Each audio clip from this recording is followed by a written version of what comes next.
On the gallows inside of Iraqi prisons, there were many members of Saddam Hussein's government who were prolific war criminals, and they were sent crashing through the execution structure.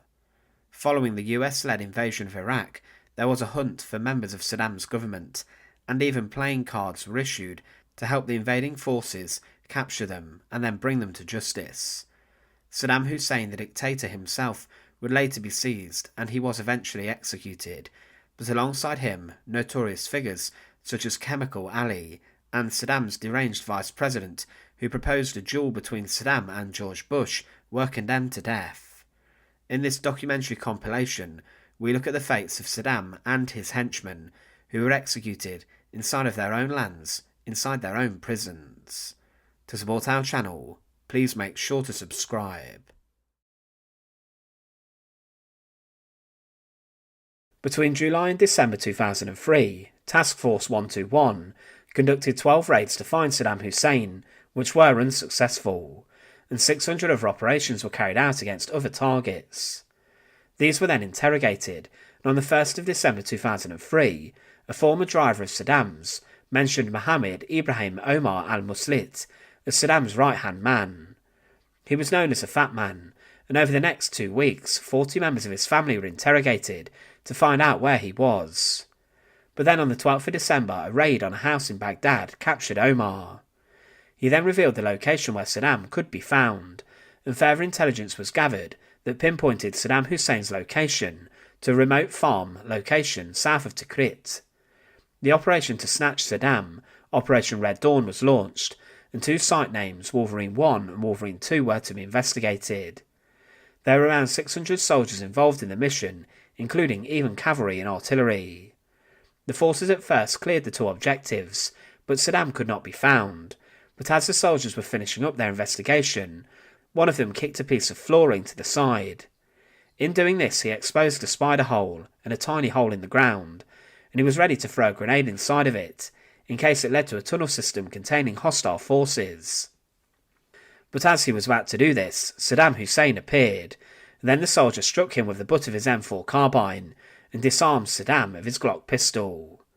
He offered no resistance and surrendered, and was then taken to the mission support site before he was transferred to Baghdad and was held in custody at the airport. Along with his pistol, he had an AK-47 with him and roughly $750,000. After this, Saddam was then placed on trial. His first hearing took place on the 1st of July 2004, and in this he stated, "This is all theatre, the real criminal is Bush." He defended Iraq's 1990 invasion of Kuwait, referring to the people as dogs, who were trying to reduce the women of Iraq into nothing. His language was crude and he did not hold back, but Saddam was then charged with a number of different charges the following year. He was accused of killing 148 Shiites from Dujal, following a failed assassination attempt. He questioned the legitimacy of the court and said, "Neither do I recognise the body that has designated and authorised you, nor the aggression, because all that has been built on false basis is false." Saddam claimed he was the president of Iraq, and there were many incidents throughout his trial where he showed defiance against the authority of the courtroom. He told them to go to hell at one point, and then even refused to enter the courtroom and complained about his imprisonment, and said that his American captors tortured him, saying, "I've been beaten on every place of my body, and the signs are all over my body." But on the 5th of November 2006, Saddam Hussein was sentenced to death by hanging for the killing of 148 Shiites. When the verdict was announced, Saddam screamed, "Long live the people! Long live the Arab nation! Down with the spies! God is great!" It was believed that the appeals would go on for years, but on the 26th of December 2006, Saddam's appeal was rejected and the death sentence was instated. No further appeals were allowed, and it was said that Saddam must be executed within 30 days of that date. The decision had to be signed off by the Iraqi president, but could not be commuted. Saddam requested to be executed by firing squad instead of hanging, and he claimed that it was lawful as a military execution, and he wanted to be shot as a soldier and as the commander-in-chief of the Iraqi military. This was denied, and 2 days before his execution a letter was published, in which he asked the Iraqi people to unite and to not hate the people of the countries that invaded Iraq, but instead hate those at the top of these nations who ordered the invasions and made the decisions. He claimed he was ready to die as a martyr, In the final hours before his execution, he had a final meal of chicken and rice, and also had a cup of hot water with honey. The execution was scheduled to take place at 6 a.m. local time, and it took place at the joint Iraqi-American military base of Camp Justice in Qasemain in Baghdad. Saddam was to be executed alone, away from the eyes of his co-defendants. It was said that the Americans wanted to delay the execution by 15 days, because they weren't keen on having him executed right away. The day before the execution, the Prime Minister's office provided all the documents they asked for, and the Americans changed their mind when they saw the Prime Minister being very insistent. It was a case of finalising details. It was said that the US had no direct involvement in Saddam's execution after he was handed over to the Iraqi government. There were reports that before his execution, Saddam was submissive, and that he carried the Quran. A witness disagreed with this though, as it was said Saddam kept shouting, "Down with the invaders," as he entered the chamber, and when he was asked if he had any fear or remorse, it was said he replied with, "No, I'm a militant. I have no fear for myself. I've spent my life in jihad fighting aggression. Anyone who takes this route should be not afraid." He remained defiant, even as a noose and rope was placed around his neck. After the rope was secured, he shouted, "Do you consider this bravery?" As he was stood there, a version of an Islamic prayer was recited, and one witness said to Saddam, "Go to hell." He then replied with, "The hell that is Iraq." Another masked guard said, "You have destroyed us, you have killed us, you made us live in destitution."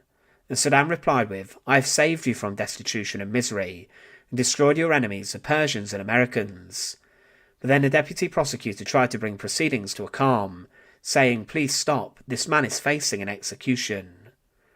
He then began to recite the Shahada twice, and near to the end of the second time, the trapdoor sprang open, and instantly Saddam Hussein was left hanging, and he was killed. There was a loud crack as he plunged through the trapdoor, and with this his neck was broken. After he was left hanging for some minutes, the doctor then approached his body and listened to a heartbeat, and then declared that Saddam Hussein was dead, and was confirmed dead at 6:03 a.m. There were rumours after his death that Saddam's corpse was stabbed a number of times, but this was disputed, and other witnesses claimed this did not happen. His body was then buried in his birthplace near to his family members, and the bodies of his two sons, Uday and Qasem, at 4 a.m. on the 31st of December 2006. The tomb in which his body was buried was later destroyed, and it was said his body was removed by a Sunni tribal group before the tomb was destroyed. There was some criticism regarding Saddam Hussein's death sentence, as some believed it was unjust and others considered that he was a martyr. There was also criticism about the trial he had, and that this had been unfair. But ultimately Saddam Hussein was a man who led a repressive regime in Iraq, and was responsible for the slaughter of hundreds of thousands of people. The circumstances of the invasion of Iraq are still debated today, as it's considered that hundreds of innocent servicemen and women lost their lives in an invasion that had little justification. The issues with Iraq were not solved with Saddam's execution, and they continued for a number of years. By the standards of Saddam Hussein's Iraqi regime, Uday was a monster and a sadist. He was a brutal man, and he had a significant amount of privilege as the son of the dictator. But Uday was not accepted by the powers of the military and security services, who favoured his other brother. But Uday had a role in politics. He was elected to the parliament with 99% of the vote, but he would become the most hated man in Iraq. He was a flamboyant man, but also was very tall, standing well over 6 foot, and he enjoyed the playboy lifestyle, having lavish and loud parties, and he also loved fast cars. But he was also the chair of the Iraqi Olympic Committee and the national football team, and he had a diverse role in the government. However, during one football match, he was so desperate for a win that he rang up the dressing room at half-time and threatened to cut off the players' legs and throw them to ravenous dogs. He also ordered players to be beaten on the soles of their feet after a bad game. One footballer was refusing to join a new club, and because of this he was kidnapped by Uday's men and was beaten and accused of harassment, but the following day he then accepted the offer when he was threatened with death. It was believed that the punishments inflicted by him were so severe that they even ended the careers and significantly destroyed the abilities of the players, to the point where half the Iraqi athletes had left the country, and many faked illnesses before playing against strong competitors so they would not lose and be tortured or beaten. But he was a man who abused women en masse, and women who caught his eye would be taken to his palace, which would be filled with drugs. It's believed Uday Hussein also had a private torture chamber on the banks of the Tigris, but in 1988 he would attack his father's bodyguard and bludgeon him to death in front of many at a party. He also shot one of his uncles in his leg, and the crazy behaviour of Uday dissuaded his father in making him the heir.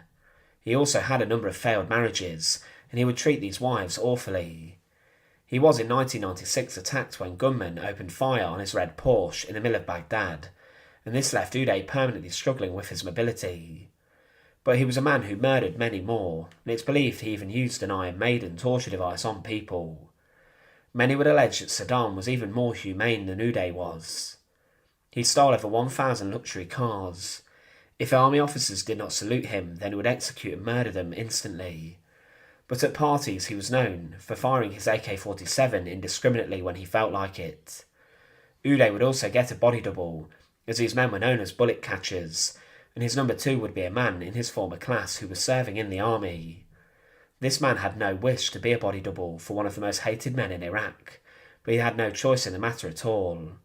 But after declining, he was then thrown into a tiny cell, which had been painted red, and it was impossible for him to sleep. He was also kept awake by the torture of other inmates, but then he accepted the offer after his ordeal.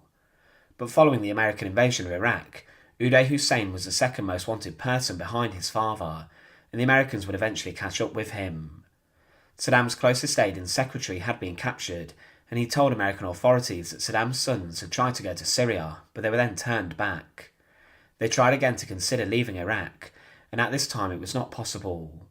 But they then stayed in their villa and palace, but on the 21st of July 2003, a man who had been sheltering Uday and Kwase left the villa after tipping off the brothers, and he then went to the base of the 101st Airborne to turn over the 2 sons and claim a $30 million reward.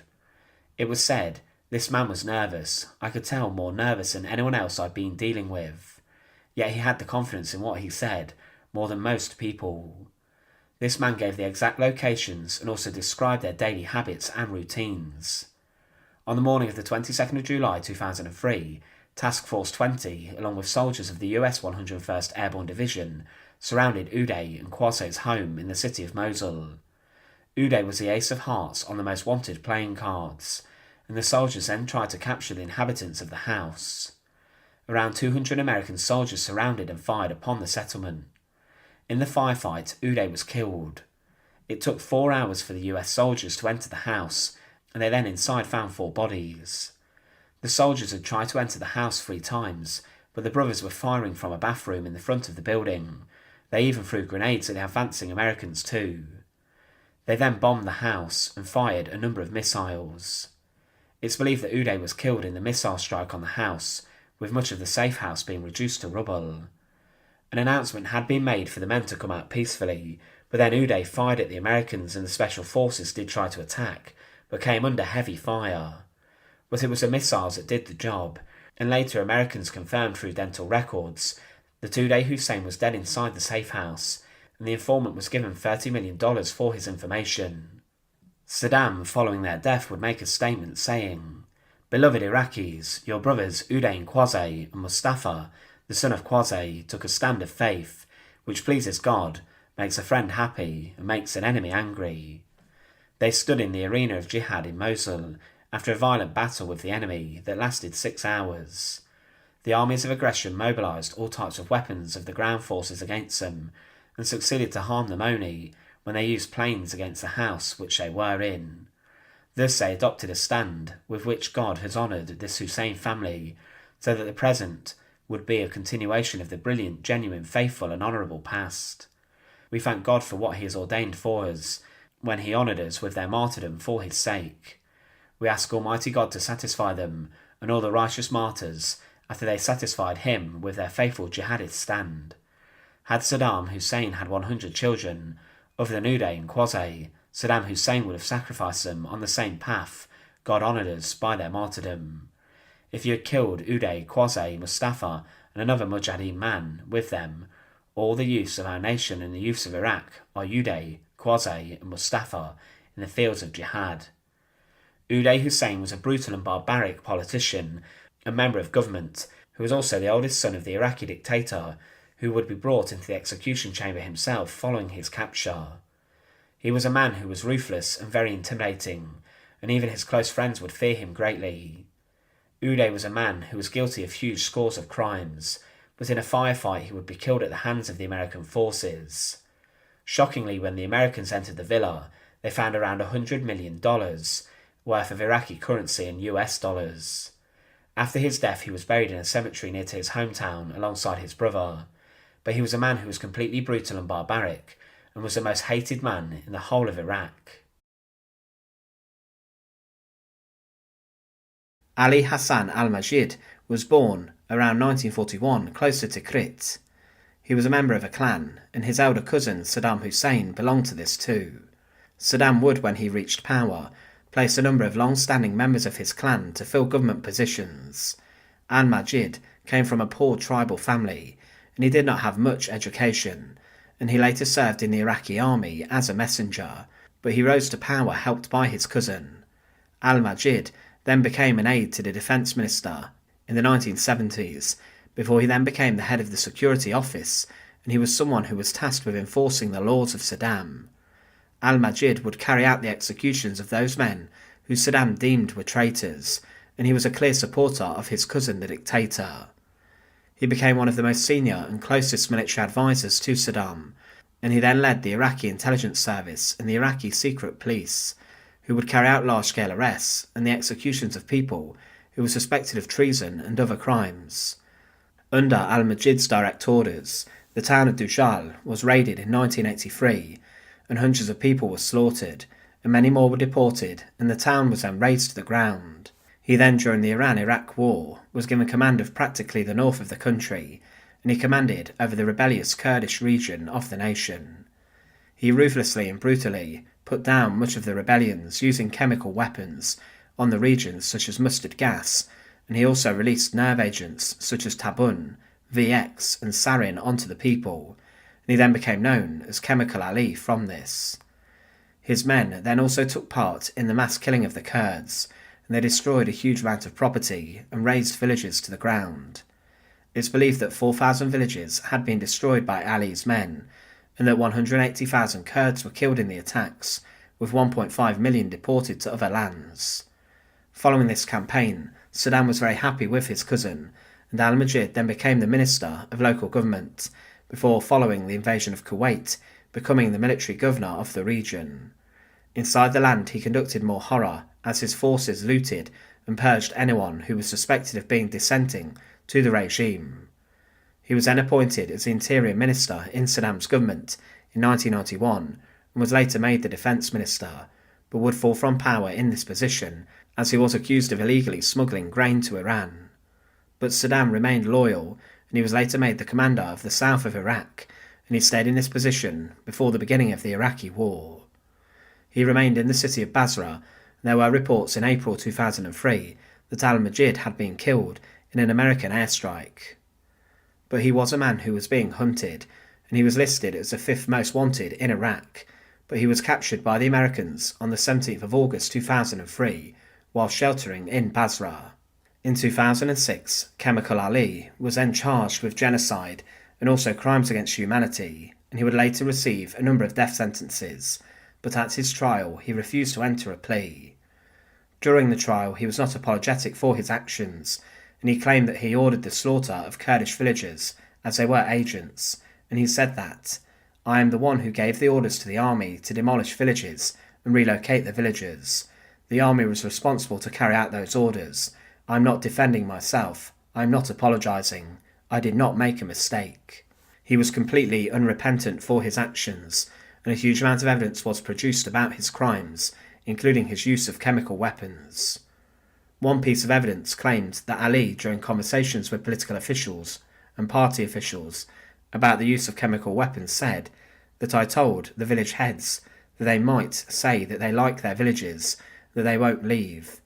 I said, I cannot let your village stay because I will attack it with chemical weapons. Then you and your family will die.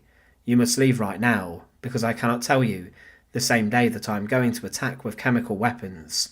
I will kill them all with chemical weapons. Who is going to say anything? The international community? As soon as we complete the deportations, we will start attacking them everywhere, according to a systematic military plan, even their strongholds. In our attacks we will take back 1/3 or 1/2 of all what is under their control. If we can try to take 2/3, then we will surround them in a small pocket and attack them with chemical weapons. I will not attack them with chemicals just one day, but I will continue to attack them with chemicals for 15 days. Then I will announce that anyone who wishes to surrender with his gun will be allowed to do so. Anyone willing to come back is welcome. Those who do not return will be attacked again with new destructive chemicals. I will not mention the name of the chemical because that is classified information, but I will say that new destructive weapons will destroy you. On the 24th of June 2007, as mentioned, Chemical Ali was found guilty of all charges, and he was then given 5 death sentences for his actions. He was also given multiple prison sentences, and his execution was to be carried out by hanging. It was said he should be executed within the next 30 days, alongside 2 military commanders, but the executions were postponed to the 15th of October, and it was then delayed due to government officials refusing to sign the execution order. On the 25th of January 2010, Chemical Ali was finally led into the execution chamber of Camp Justice in Baghdad for his execution. He was led up to the scaffold where 2 executioners wearing balaclavas were waiting for him. He was wearing a red or orange prison jumpsuit, and the executioners passed a noose through the hook in the ceiling and a pulley system before they secured it around the neck of Ali. He was given a black hood to wear, and there were a number of other witnesses who were there to see the execution. He was then shuffled over the trapdoor, and this was released, and the man who in total throughout his life was given 8 death sentences was finally executed. Chemical Ali was one of the most infamous names inside of Saddam Hussein's government, and he was a man who was known for issuing and ordering chemical attacks upon people inside of Iraq. He was a ruthless man who believed he was doing right in ordering genocide and slaughter, and when the 2003 invasion of Iraq began, he was the 5th most wanted man. Awad Hamed al-Bandar was born on the 2nd of January 1945 inside of Basra in Iraq. He rose to the position of a chief judge within the nation, and he was a prominent member of the Arab Socialist Ba'ath Party. Throughout his time as a judge and official, he then became the head of the Revolutionary Court for Dujal, and one of his most infamous actions came as he ordered the executions of 143 people, sentencing these people to death. But what had these people done? On the 8th of July 1982, Saddam Hussein was visiting the town, and he was there to make a speech in which he would praise local people who served Iraq during the ongoing conflict with Iran. Of course, Saddam Hussein was a dictator of Iraq, so it was a major event for him visiting the town, especially one which was known to have held resistance beliefs and opinions about the government. But during this meeting, Saddam visited a number of households, and he met with many people, and he did finish his speech. The plan was for him to then go back to Baghdad, the capital city of Iraq, and his palaces, and he must have believed at this point that his visit was successful. However, on his way out of the main road of the town, chaos occurred, as around a dozen gunmen who used the cover of palm orchards on the side of the road opened fire with their weapons and machine guns. They shot at the motorcade containing Saddam, and 2 of his bodyguards were killed, and then the assassins made a run for it. There was later a firefight in which a number of the attackers were killed and some were captured. In a strange turn of events, Saddam himself interrogated 2 of the attackers before he ordered his security services and army to round up suspected resistors who lived inside of Dujal, along with the wives and families. He even ordered the orchards there to be torn down to ensure that no further ambushes would ever occur there. But there had been 393 men who had been arrested by December 1982, and there were also 394 women and children who were thrown in prison. Many were imprisoned in the notorious Abu Ghraib prison near to Baghdad. But 138 male prisoners, along with 10 children, were brought to the Revolutionary Court after they had confessed to being involved and complicit in the assassination attempt. Over the course of a number of months, the prisoners were moved to detention centres to the west, and there were many who had been killed by their torture and imprisonment. It was Awad Hamed al-Bandar who ordered the executions of 143 people in the aftermath of the assassination attempt on Saddam's life, and with this the executions were carried out with ruthlessness by Saddam's forces. Saddam signed the court documents provided by his judge to ensure the execution could be carried out. He also ordered the razings of homes and buildings in retaliation. But it was no secret who the man was who had ordered the executions and signed off on them, al-Bandar. When the Americans invaded Iraq, he was someone who was hunted and searched for. He was handed over to the Iraqi government in 2004, and he would later be brought to trial for his crimes. Al-Bandar was accused of crimes against humanity, and he stood in the Iraqi Special Tribunal, and he pleaded not guilty to the ordering of death sentences of those from the town. This was his main charge. He was allowed a defence counsel, and the man who led his defence would one day be abducted from his home, where he was then assassinated. But the court knew he was the man who had carried out the legal precedent for Saddam to ruthlessly execute many innocent civilians, and because of this he was too sentenced to death to be executed by hanging. He was one of a number of Saddam's former allies who was to go to the gallows for his crimes, and he was sentenced along with other co-defendants such as Saddam and one of his half-brothers, Barzan Ibrahim al-Tikriti. The execution of al-Bandar was scheduled to take place on the 20th of December 2006 before 6 a.m.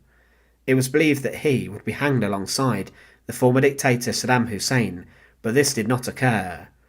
This may have been because of the fact that American authorities claimed they did not have helicopters available to fly al-Bandar and the other defendants to the place of their execution, and instead they chose to send Saddam himself alone to the gallows, and the Iraqi government claimed they did not have sufficient time to execute al-Bandar along with Saddam.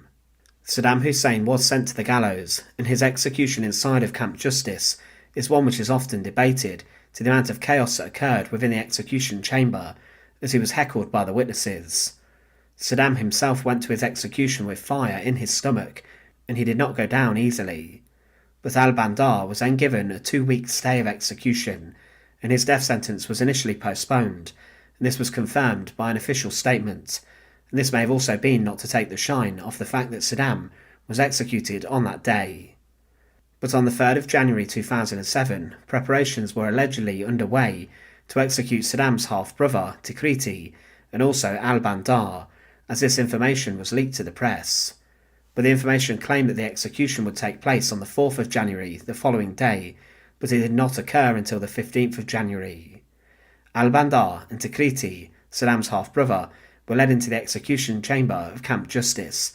They were then taken up to the gallows in front of a group of gathered witnesses. The legal counsel for al-Bandar was banned from witnessing the execution, but things did not go entirely well. The pair were executed together, and Tikriti's execution was botched, as his head severed from his body. He plunged through the gallows at such speed, and his head was taken off, and the two men had been stood side by side minutes earlier, wearing their orange jumpsuits. It was claimed that the pair did look fearful, and al-Bandar also had a hood placed over his head, followed by the noose. The execution chamber this time was rather silent, and there was little heckling, and al-Bandar then uttered a prayer and claimed there is no God but God, and his body flew through the trapdoor when it was released. As mentioned, Tikriti's head came off, but al-Bandar's did not, and he swung wildly on the noose before this came to a rest. Awad Hamed al-Bandar was later buried next to Saddam Hussein, but he was a man who acted as a powerful judge across the Iraqi nation, and he was a very feared man. He was someone who sentenced to death many civilians for the assassination attempt on Saddam's life, but many of these were of course innocent people, and were executed after being tortured. He was a ruthless man who would carry out anything that Saddam wanted to occur, and he went to the gallows alongside Saddam's half-brother, and let's remember he was someone who should have been executed alongside the former dictator Saddam, but he did receive a brief 2-week stay of execution due to the high-profile nature of the former dictator's execution. Abid Hamid Mahmoud al-Tikriti was one of the closest allies of Saddam Hussein.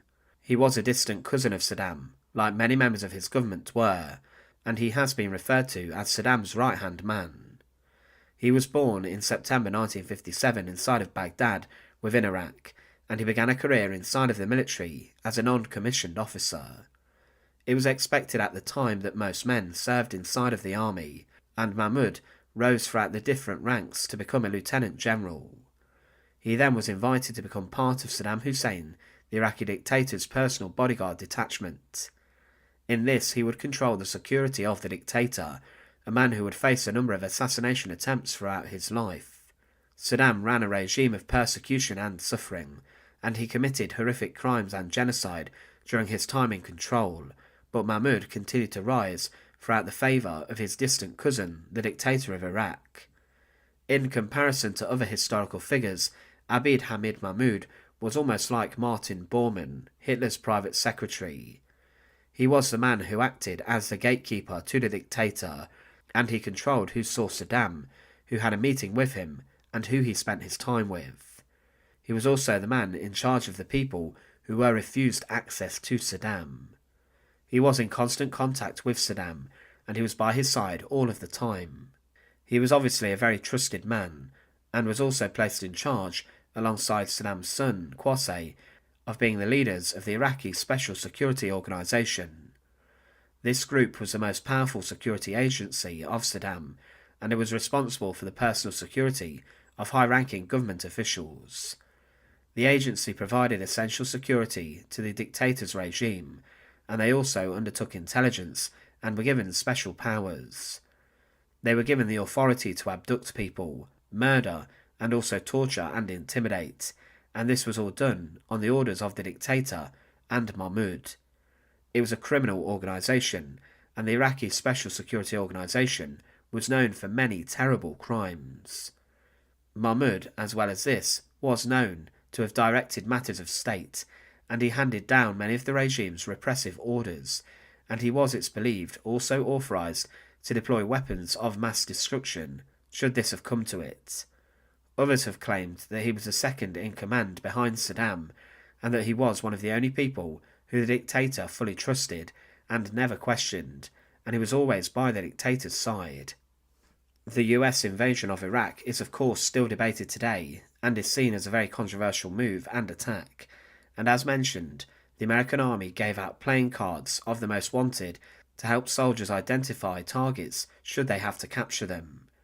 Abd Hamid Mahmoud was given the designation of the Ace of Diamonds, showing his importance, and as mentioned was fourth on the most wanted list. On the 16th of June 2003, in the city of Tikrit, a raid by members of the B Squadron Delta Force and G Squadron of the SAS, as well as the 1st Battalion 22nd Infantry Regiment of the 1st Brigade 4th Infantry Division, captured Mahmoud. It was at the time considered the most successful raid and capture of the conflict, and many believed it would just be a matter of time before the dictator himself was found. Also seized were up to 50 people, believed to have been part of the security or intelligence service. It was thought he may have had details about weapons programs that were greatly sought after and wanted.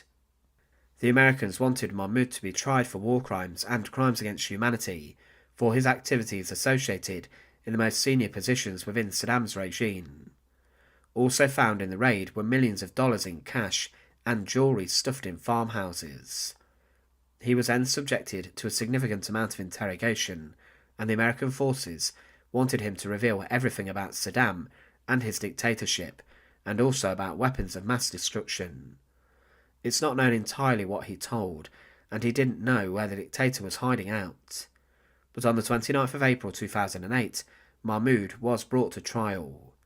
He was tried by the Iraq Special Tribunal, which was set up by the Iraq interim government, and he was brought to trial along with 6 others, including other key members of the government. The courtroom heard of much of Mahmoud's actions during Saddam's dictatorship, and 2 years later he was sentenced to death by the Iraqi High Tribunal for being guilty of crimes against humanity and genocide, as well as being involved in a restriction on banned political parties. He was also condemned to death for carrying out assassinations of rivals and torture of those who were locked up inside some of Saddam's most brutal prison sites. He then had to wait 2 years for his execution to be carried out. On the 7th of June 2012, he was taken from his prison cell inside of a site of incarceration in Baghdad, and he was taken into an execution chamber, where a gallows was found. The Iraqis utilised a drop gallows to execute those such as Saddam and his key allies. Mahmoud was led onto the gallows platform by an executioner and prison guards, and he was then shuffled over a trapdoor. The executioner secured the noose around his head and placed a black cap also over his face. There would have been witnesses in the room that oversaw the proceedings, and when everything was checked, the executioner then released a trapdoor, and Saddam Hussein's right-hand man went plunging through the trapdoor. Abid Hamid Mahmoud was the personal secretary of Saddam Hussein, and he was someone who had intimate knowledge of the crimes and genocide inflicted by his regime. The government and dictatorship of Iraq came crumbling down following the US invasion of the nation, and despite the controversial reasons for the invasion, there were many war criminals who had conducted terror inside of Iraq who were arrested and were brought to trial for their crimes. Mahmoud was the fourth most wanted and the first most wanted after members of the Hussein family, and he was the personal secretary of Saddam, who controlled absolutely everything that a dictator did. He was one of the most trusted, but at the end of the hangman's rope, he was brought to his death, being executed. Tahar Yassin Ramadan al-Jazvari was born in 1938 inside of Mosul, and he followed a very similar path to many men of the time. He attended military college, and he then served inside of the army for many years. He retired from service in 1959, but then went back to the military, but he was then placed under house arrest. He then, following his release, became an elected member to the regional leadership of the Iraqi Ba'ath Party. But following the 17th of July revolution, he was once again reinstated inside the army, and he became a member of the Revolutionary Command Council. Tahar Ramadan was rising throughout different circles inside of Iraq, and in 1970 he was in charge of a special court that tried enemies of the revolution, and he was appointed the Minister of Industry and later Minister of Housing. During his court proceeding, he ordered the summary execution of 42 people who were accused of plotting to overthrow the government. He would later also threaten to mutilate anyone who was later investigating human rights abuses inside of Saddam's dictatorship. Ramadan transformed the Ba'ath Party from a small group to a 1 million strong organisation, and his key idea was to identify Saddam Hussein as the future leader of the nation of Iraq. They were two of the few survivors of the 1968 coup. Ramadan was also the commander of the Iraqi Popular Army, a militia associated with his political party, and he held many different positions. But on the 16th of July 1979, following Saddam's rise to power as the president of Iraq, Tahar Ramadan was appointed the first deputy prime minister. In this position he oversaw the many different ministries inside of the nation and the state projects, and he was also involved as a diplomat, going to many different countries and nations to visit and meet with important world leaders. However, shortly after Saddam seized power, Ramadan managed a terrible meeting in which he denounced a Syrian plot, and members of the Revolutionary Command Council were forced to confess to being involved in a coup against Saddam, and they were then immediately shot. He rose through very brutal measures, and initially he was very powerful, but he would soon become overshadowed by Saddam Hussein. Ramadan later demanded the assassination of many foreign leaders, and as tensions ramped up between America and Iraq, Ramadan suggested that the American President George Bush and Saddam Hussein should settle their differences and opinions in a duel. He was a very strange man, and he thought that the idea would be an alternative to war, and he thought that this would not then cripple Iraq. He knew that his country was weak when compared to a nation like the Americans, and Ramadan also proposed that a group of American government officials should face off with the Iraqi government officials in duels, and then the winner of most of them would then be victorious, and he even proposed that the UN Secretary-General of the time, Kofi Annan, should almost act as a referee. But let's remember that Tahar Ramadan was a very brutal man. He had called upon people to become human bombs, suicide bombers, who would cause chaos throughout the ranks, and he headed up a mafia-style crime syndicate that controlled imports from different nations. But following the invasion of Iraq by the US-led coalition, Ramadan's career came to a sharp halt. 2 days after the invasion, his villa was hit and targeted by US missiles and destroyed, and that very day he had spoken out against the Americans, and he predicted that the Americans would suffer the biggest loss of human life in their history. But following the fall of Baghdad, Ramadan was named on the Americans' most wanted list, and he featured on the pack of cards which were given to US soldiers for them to identify high-value targets with. In fact, Ramadan was the 10 of diamonds. He was captured in August 2003 inside of Mosul by fighters of the Patriotic Union of Kurdistan, who then handed him over to the Americans. He was interrogated by the US forces for information, specifically as to where Saddam Hussein was, and intelligence about war crimes and crimes against humanity conducted by the regime. Saddam was months later captured, and in 2005 they were both placed on trial for their genocidal campaigns. Ramadan was tried in the Iraq Special Tribunal's Al-Dujal trial, and the courtroom heard of Ramadan's involvement in the 1982 massacre of 148 men and boys in the Shia city of Dujal. Initially, to begin with, he was sentenced to life imprisonment, but the prosecution appealed against his sentence, deeming it far too lenient, and this was then converted to a death sentence, meaning that Ramadan was then scheduled to be executed. Before dawn on the 20th of March 2007, the 4th anniversary of the US invasion of Iraq, Taha Yassin Ramadan was led into the execution chamber, where he came face to face with the gallows. He was led up the steps of the structure by an executioner and prison guards, and the executioner allowed the death sentence then to be read out. Prayers were said before the executioner then secured the noose around his neck, and he also placed a black cap over Ramadan's head. There were witnesses in the execution chamber, and then Ramadan was shuffled over the trapdoor of the gallows. The executioner, when instructed, then pushed the lever, releasing it, and Ramadan was sent crashing through the execution structure to his death. Following the fall of Iraq, there were many of Saddam's key allies who were dragged in front of a courtroom to face up to the crimes that their regime and they had committed. Ramadan's crimes had been going on for years, and he was an important cog in the rise of the dictator and in keeping Saddam Hussein in power for so long.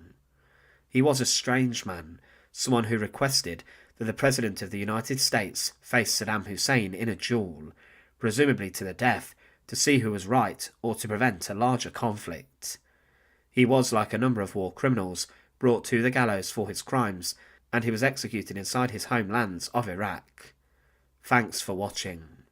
To support our channel, please make sure to subscribe, and once again, thank you so much for watching.